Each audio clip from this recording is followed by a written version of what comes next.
Welcome back to the NRL Punters Weekly Digest, your one-stop shop for everything you need to know leading into this week's NRL matches. It's time to talk about who will win a premiership first. Will it be the Brisbane Broncos, the West Tigers, or the Canterbury-Bankstown Bulldogs?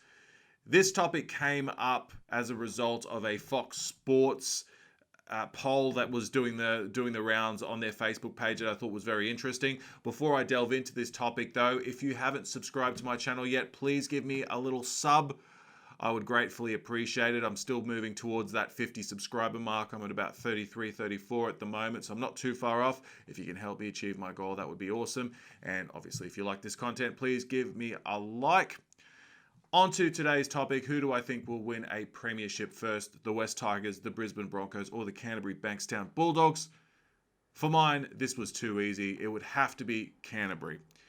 And when I say win a premiership next, this is probably a few years off the mark, but my reasons that I think Canterbury out of those three teams is best placed to win a premiership next is this. Firstly, they went out to market and they got themselves a solid coach in Trent Barrett. And they've kind of given Trent Barrett a almost clean slate. Obviously, there's a bit of dead wood at the club that they're getting. I say that respectfully. I know it's really hard to say, that you're calling a player, a human being, dead wood, but I say that respectfully from a footy perspective. He's clearing up shop. He's starting to get the roster that he wants to assemble, and they've done an exceptional job of recruiting players that are complementing what Trent Barrett is trying to achieve there at the Bulldogs.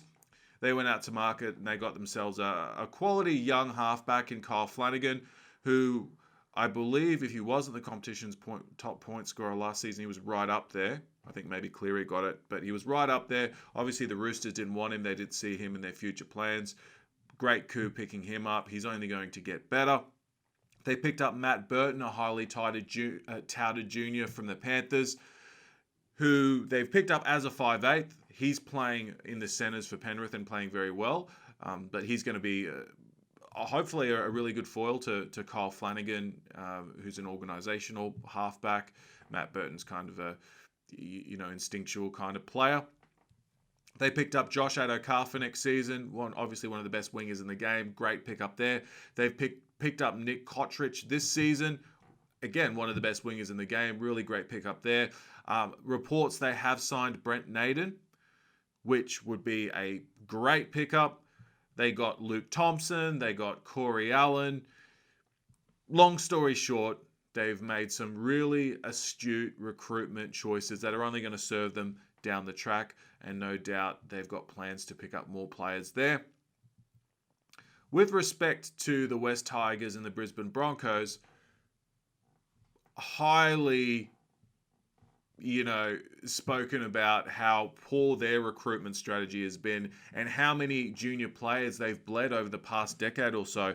Just to start with the West Tigers on that topic, and then I had to write this down. You will have to excuse me if I'm referring back to this here, but there were so many star players that the West Tigers have let go over the past decade or so that it really kind of sounds alarm bells for their current administration and general football club setup.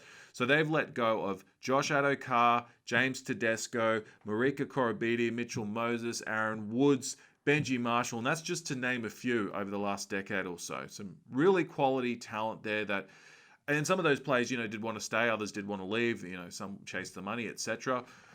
In the case of Benji Marshall, again, something that's been highly spoken about this season.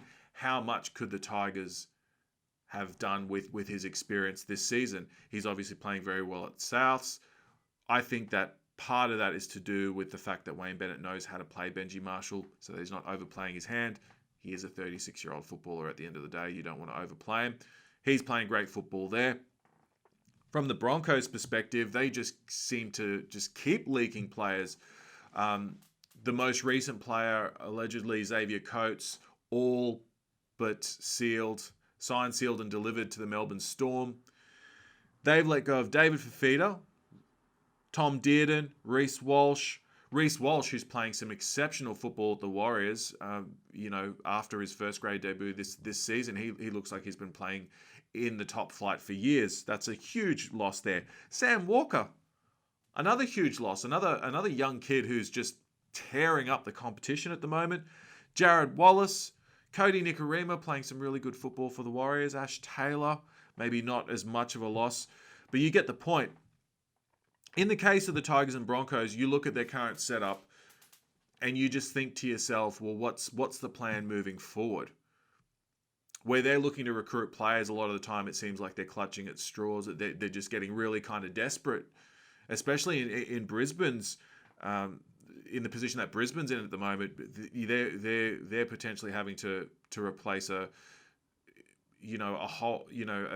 halves pairing, like a starting halves pairing. They've lost Dearden. They don't, because of the lack of conversion that they've gotten from their halves in their system.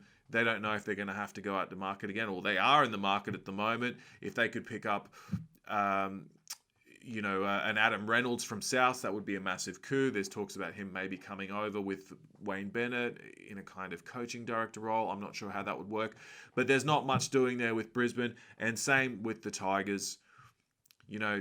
They have made some good recruitment choices over the last season.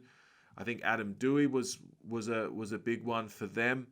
Obviously, a really, really good pickup there. But outside of that, you don't see the silver lining in the clouds for either of those clubs. I think Canterbury is best placed to win a premiership in the next few years. If any of those clubs are going to win a premiership, which I highly doubt, let me know your thoughts in the comments section below, and I will see you in the next video.